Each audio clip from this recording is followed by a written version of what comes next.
예수님이 하나님의 아들이다 그렇게 하면 안 믿는 사람들은 야 어떻게 그런 걸 믿냐 이렇게 이야기하죠.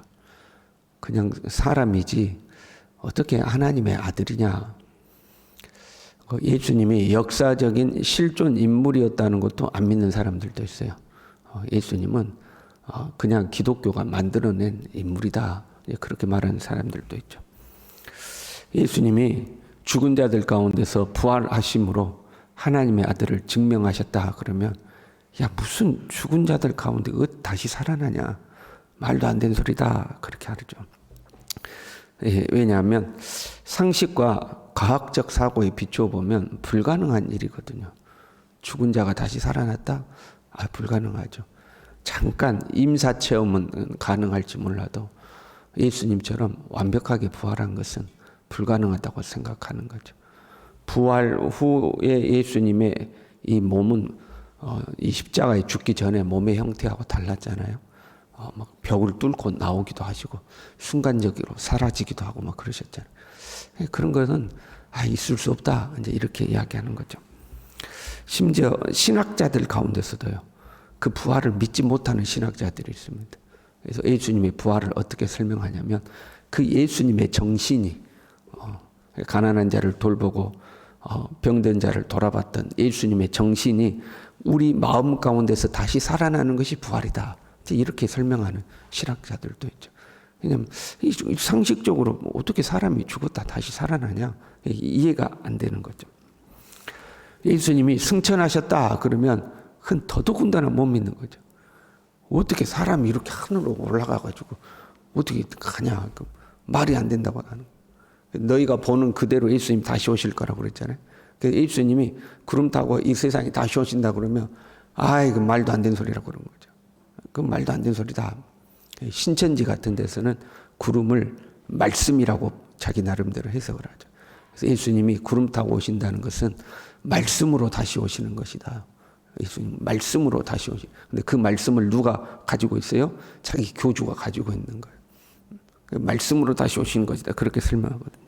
그러면 일반 사람들은 진짜 구름 타고 온다고 하는 것보다 말씀으로 다시 오신다. 그게 더 합리적이라고 생각하는 거죠.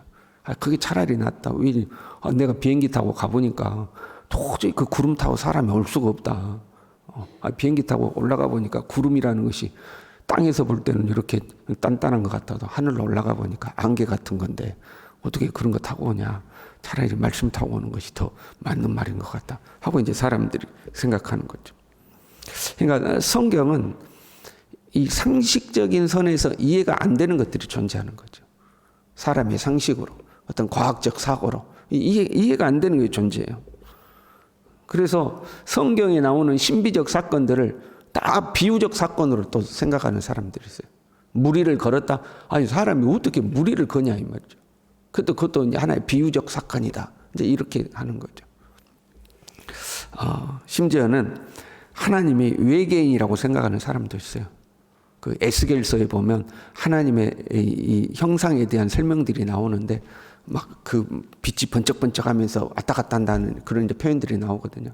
그 UFO다 UFO 그래가지고 외계에 그 우리보다 이 더 발달한 문명이 지구에 아주 미개한 지구인들에게 나타나가지고 이렇게 해가지고 그것을 사람들이 하나님이라고 했다 그래가지고 예수님 다시 오시는 것을 외계 생명체가 다시 오시는 것으로 이해하는 그런 사람들도 있어요. 그걸 믿는 사람들도 존재하는 거죠. 그 고대 동굴 속에 막 고대 벽화가 발견됐는데 꼭 외계인들 그려놓은 것 같다. 이제 그래가지고 이제 그렇게 해서 외계인이 하나님이 외계인이다 이렇게 믿는 사람들. 그것이 더 과학적이라고 생각하는 사람들이 있죠. 본문에요. 누가 철학과 헛된 속임수로 너희를 사로잡을까 주의하라. 이것은 사람의 전통과 세상의 초등학문을 따르는 것이다. 그게 사람의 생각일 뿐이야. 그리고 하나님 보실 때는 초등학문 중에 초등학문인 거예요. 우리 사람이 만들어냈다는 것이 합리적으로 보이고 과학적으로 보이고 그것이 옳은 것처럼 보일지라도 하나님 앞에서는 초등학문일 뿐이라는 거죠. 그러면서 예수님에 대해서 다시 설명하십니다. 9절에요. 그 안에는 신성의 모든 충만이 육체로 거하시고 하나님의 완전한 신성이 예수님의 육체 안에 충만하게 거하신다 그런 말씀. 그걸 사람의 상식으로는 이해를 못한다는 거예요. 하나님의 그 완벽한 신성이 예수 그리스도 안에 충만하게 거하는데 그는 사람의 상식으로 과학적 사고로 이해를 못하는 거다 하는 거죠. 당대 이단들 중에서는요, 예수님의 신성을 공격하는 이단들이 있었습니다. 분명히 예수님이 육체로 이 세상에 오신 거 아니냐. 그러면 사람이지 어떻게 하나님이냐 하는 거죠. 예수님은 보통의 사람들 중에서 좀 뛰어난 도덕적으로나 윤리적으로나 또는 세상을 이해하고 사색하는 데 있어서 좀 더 깊이 있는 그런 사람 중에 하나인 거지 어떻게 하나님이냐. 그 하나님 아니다. 사람의 상식으로 예수님은 사람인 거죠. 보이지 않는 하나님의 형상이라고 믿어지지가 않는 거죠. 그래서 지금 그렇게 주장하는 사람들이 있었기 때문에 골로새서를 통해서 하나님 말씀하시는 거죠. 예수님의 육체에 하나님의 신성이 충만히 거했다 하는 거죠. 비록 육체를 입고 오셨지만 그 안에는 하나님의 신성이 충만했다, 완벽했다 하는 거죠. 사람의 상식으로는 이해되지 않고 믿어지지 않는 거죠. 사람의 초등학문으로는 도저히 이해가 안 되는 거예요. 오늘날은 더더군다나 믿지 못하죠. 우리는 예수님을 하나님의 아들로 믿습니다. 하나님과 동등된 분으로 믿습니다. 삼위일체 하나님을 믿습니다. 그러나 세상은 안 믿습니다. 세상은 예수님을 사람으로 자꾸 만들어요. 동정녀 탄생을 부인합니다. 그래서 그 마리아가 동정녀라는 것을 인정을 하지 않아요. 어떻게 동정녀가 결혼도 않고 아기를 임신을 하냐? 그 말도 안 되는 소리다. 과학적으로 남자와 여자가 만나야 임신이 되는 거지. 어떻게 여자 혼자 임신을 하냐? 그건 착각이요. 다른 여러 가지 그런 것들이 있었을 것이다. 그렇게 생각하는 거예요. 그 예수님도 어릴 때에, 젊었을 때에, 인도에 가가지고 불교에 심취돼가지고 불교에서 배웠다. 이제 또 그렇게 이야기를 하게 돼요. 불교의 가르침하고 조금 비슷한 부분들이 있으니까요. 부활한 것이 아니라, 잠시 기절했다가 다시 깨어난 거다. 이제 이렇게 이야기하고. 그 부활 후에 승천한 것이 아니라 그 막달라 마리아하고 결혼해가지고 아들, 딸 낳아가지고 잘 살았다. 그리고 그 예수님의 이 육체적 후손들이 아직까지 이 땅에 그 후손들이 살아있다. 그런 것들을 영화와 소설로 만들어내죠. 요즘은 그런 게 안 나오는 것 같아요. 다빈치 코드라는 소설가 영화 있었잖아요. 그 예수님의 후손들을 추적해가는 그런 영화들 만들어내면 그건 영화거든요. 그냥 소설이거든요. 근데 그런 걸 보고 젊은이들은 엄청나게 미혹을 당하는 거예요. 예수님의 신성을 부인하는 거죠. 그런 책들이 한때 엄청나게 많이 나왔어요. 그럼 막 난리가 나는 거예요. 그걸 보고. 예수님의 이 신성을 부인하는 거죠. 사람들의 상식으로 이해가 되지 않으니까 자기들이 이해되는 쪽으로 믿으려고 하는 거죠. 그러나 우리가 이해가 되지 않는다고 해서 사실이 아닌 것이 아닌 거죠. 내가 이해를 못할 뿐이지 사실은 사실인 거죠. 우리의 작은 머리로 이해할 수 있는 데는 한계가 있는 거예요. 이 세상에는 우리의 머리로 이해되지 않는 일이 너무 많은 거예요. 내가 이해가 안 됐다고 해서 사실이 아니다. 그게 아닌 거예요. 내가 이해를 못한 것뿐이죠. 사실은 사실인 거죠. 예수님은 완벽한 사람으로 오셨을 뿐만 아니라 그 속에 하나님의 완벽한 신성이 충만한 줄로 믿습니다. 이것들을 또 악용하는 이단들도 있는 거죠. 그 교주가 엉터리요. 막걸리나 먹고 여신도들하고 그냥 이상한 짓이나 하고 그런데도 뭐라고 또 그 악용하냐면 겉보기에는 저래도 겉보기에는 아주 엉터리여도 그 속에 하나님의 영이 충만하다. 또 그렇게 또 악용하는 이단들도 있어요. 예수 그리스도는 완벽한 사람이며 완벽한 하나님인 거죠. 그 반대 이단도 있었어요. 예수님의 신성을 인정하는데 예수님의 인성을 부인하는 거예요. 육체는 부패하고 타락한 것으로 이해하는 거죠. 어떻게 거룩하신 하나님이 부패하고 타락한 육체 속에 오시냐? 그럼 아니다. 그래서 예수님은 육체를 입고 이 땅에 오신 것이 아니라 우리 눈에 보기에 육체를 입은 것처럼 보였다, 이제 이렇게 이야기하는 거예요. 그걸 이제 가연설이라고 부르거든요, 신학적으로는. 그런 이단도 있어요. 한편으로는 예수님의 신성을 부인하고 한편으로는 예수님의 인성을 부인하는 거죠. 그런데 예수님은 하나님의 신성이 예수님의 육체 안에 충만하게 있었다는 거죠. 완벽한 사람이고 완벽한 하나님이시죠. 나의 상식으로는 어떻게 그런 일이 있을 수 있느냐, 이해가 안 돼도 사실인 거죠. 삼위일체가 어떻게 가능하냐, 이해가 안 돼도 사실인 거죠. 그리고요, 10절에요. 너희도 그 안에서 충만해졌으니, 예수님 안에는 신성의 모든 충만이 육체로 거하시는데 너희도 그 안에서 충만하여졌다, 이렇게. 예수님의 육체 안에는 하나님의 신성이 충만한데, 그러면 우리는 예수님 안에서 무엇으로 충만해졌는가? 그 무엇으로 충만해졌는가가 기록되어 있잖아요. 그냥 충만해졌다는 거예요. 부족함이 없이 가득 찬 상태가 되었다. 어디 안에서? 예수 그리스도 안에서 우리는 부족함이 없는 가득 찬 상태가 되었다, 이제 그런 의미가 되는 거죠. 여기에 대해서 에베소서 3장 16절부터는 이렇게 말씀하셔요. 좀 길지만 읽어드릴게요.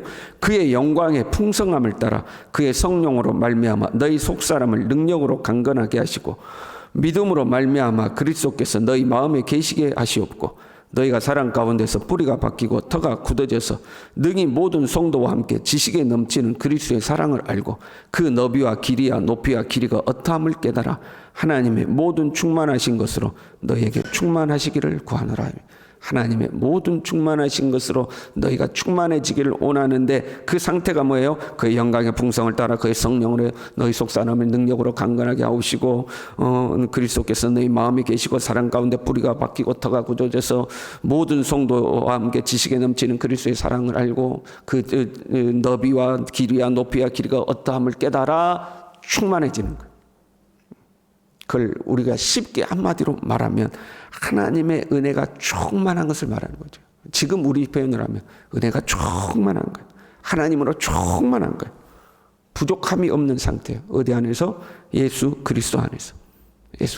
예수님 안에는 하나님의 신성이 충만하고 우리는 그 예수님 안에서 하나님의 은혜로 충만한 거예요. 우리는 예수님 안에서 부족함이 없는 사람들인 줄로 믿습니다. 내적인 어떤 갈증, 영적 궁핍이 없는 상태. 만약에 우리 안에 이러한 것들이 존재한다면, 영적 궁핍이 존재하고 내적 갈증이 존재한다면 내가 예수님 외에 뭔가 부족함이 있다고 느끼는 거예요. 사람들은 이 예수님 외에 뭔가 그 영적인 갈증을 다른 것으로 채우려고 하는 거죠. 뭔가 다른 것으로. 예수님 외에 뭔가 다른 것이 있을까? 세상으로 나아가기도 하고 헛된 쾌락을 쫓아가기도 하고 우리는 그것을 방황이라고 그러는 거죠. 방황하는 거예요. 영적으로 방황하는 거죠. 예수님으로 기뻐하고 예수님으로 만족하고 예수님으로 감사하면 되는데 뭔가 다른 것이 필요한 것 같아요. 그리고 그 방황이 심해지면 세상을 사랑하게 되고 그것을 영적인 간음이라고 하는 거죠. 그냥 자꾸 세상으로 가는 거예요. 여러분, 우리는 예수님으로 충만한 줄로 믿습니다. 예수님 안에서 우리는 충만해요. 예수님으로 만족해야 되는 거예요. 그래서 오늘 우리가 부르는 찬양처럼 내 주 예수 모신 것이 그 어디나 하늘나라가 돼요. 예수님으로 기뻐하고 사는 거예요. 그 안에서 우리는 충만한 거예요. 한편으로요, 예수님 안에서 우리는 완벽하게 구원을 받았어요. 예수님 외에 또 다른 진리가 있는 것처럼 더 깊은 지식이 있는 것처럼 사람들을 미혹해요. 이단들은. 그 대표적인 이단이 영지주의였어요. 뭔가 다른 영적 지식이 있는 것처럼 예수님 외에 다른 뭔가 신비한 지식이 있는 것처럼 사람들을 미혹한 거죠. 오늘날 이단들이 이 영지주의적 특성을 가지고 있는 거죠. 비유풀이도 알아야 되고 요한계시록의 해석도 알아야 되고 우리 교주가 설명해 주는 어떤 성경 내용도 알아야 되고 그래야 구원을 받는다고 이야기하는 거죠. 예수님의 뭔가 더 알아야 된다는 거예요. 당대에 어떤 이들은 천사를 숭배하기도 한 거죠. 예수님 외에 다른 구원의 방법이 있다고 생각한 거예요. 예수님도 천사들 중에 좀 뛰어난 천사급으로 본 거예요. 다른 더 힘있고 능력 있는 천사들이 있어서 그 천사들에게 기도하고 그 천사들을 의지하며 그 천사들이 나를 도와서 나를 구원해 준다고 생각하는 거예요. 그래서 그 다음 말씀이 그는 모든 통치자와 권세의 머리시라 이렇게. 그래서 통치자와 권세는 영적인 존재들을 의미하는 단어예요. 보이는 것과 보이지 않는 모든 만물의 으뜸이 되시고 머리가 되시는 분이 예수님이다. 머리 대신 예수님으로부터 몸이 되는 만물이 존속하는 것이다 하는 거. 그런 뭐 허접한 그런 어떤 너희들이 사람의 생각으로 만들어내는 천사들과 비교가 안 되는 분이다 하는 거죠. 천사는 피조물이고 예수님은 창조주가 되신 예수님으로 충분하다 하는 거죠.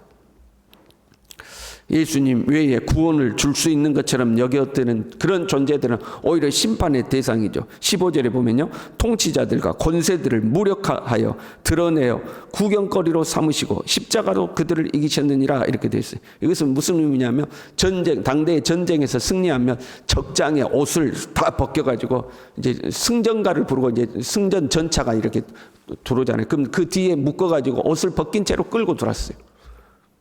그런 의미예요. 통치자들과 권세들을 무력하여 드러내어 구경거리가 되게 한다. 너희들이 숭배하는 그런 천사들 예수 그리스도 앞에 다 구경거리 정도밖에 안 된다. 예수님 외에 구원의 방법이 있을 것처럼 하는 것이 이제 종교다운주의죠. 요즘 가만 보면 좀 용감해진 목사님들이나 신학자들이 있어요. 드러내놓고 다른 종교에도 구원이 있다고 하는 사람들이 점점 늘어나고 있죠. 예수님 믿어도 구원받지만 다른 종교도 잘 믿으면 구원을 받는다는 거예요. 이미 천주교는 다른 종교에 구원이 있다는 것을 공식적으로 인정을 했어요. 천주교는 공식적으로 다른 종교에도 구원이 있어. 굳이 교회를 안 다녀도 돼. 굳이 교회를 안 다녀도 절에를 다니든 어디 이슬람을 다니든 그냥 거기서 신실하게 신앙생활하면 되는 거예요. 다 예수님의 구원이 있다는 거예요. 그들은 결국 심판의 대상이라는 거예요. 결국 심판이 되는 거죠.